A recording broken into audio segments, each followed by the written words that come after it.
En un mot, ce serait échange. Du lien, c'est permettre en fait déjà aux entrepreneurs d'échanger. Aujourd'hui, je devais le définir, ce serait des amis, puisque l'idée c'était vraiment c'était l'échange. La première communauté d'entrepreneurs sur Bordeaux. En tout cas. Maillage en un mot, pour moi, c'est le réseau. En 2013 ou 2014, par Benoît Droulin. À l'époque, ça s'appelait Bordeaux Entrepreneur. En fait, j'avais besoin de pouvoir partager avec des gens qui étaient plutôt dans l'innovation. Et en échangeant avec Benoît, il m'a présenté Maillage. Et c'est là que ça a été le coup de foudre.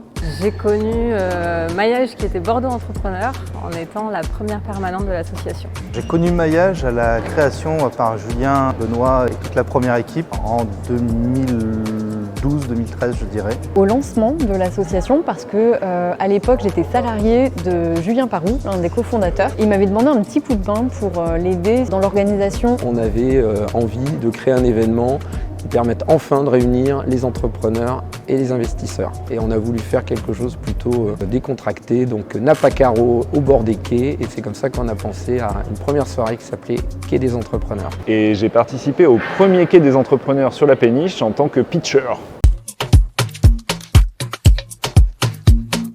Créer un événement autour des investissements entrepreneuriaux, ce qui manquait un petit peu à l'époque.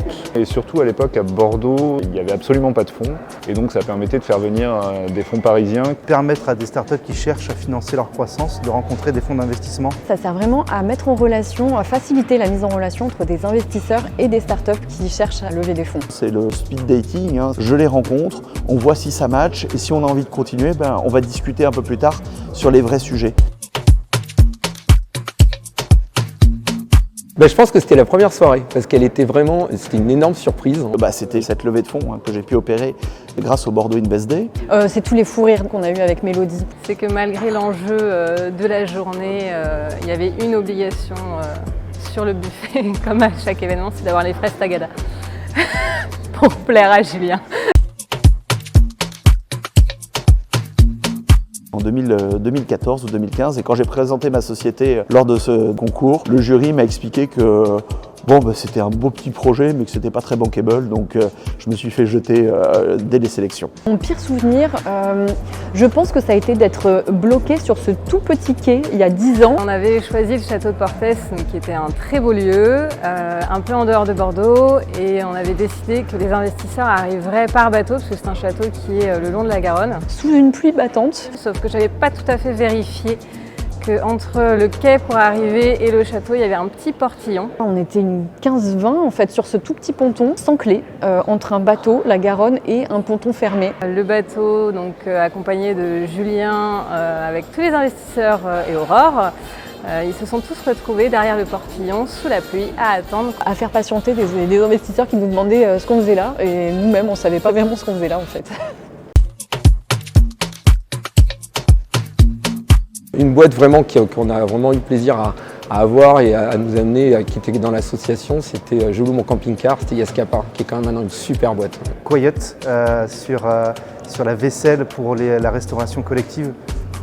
Je trouve que c'est une société sur laquelle il va falloir qu'on compte dans les prochaines années. Rematch et Circolor.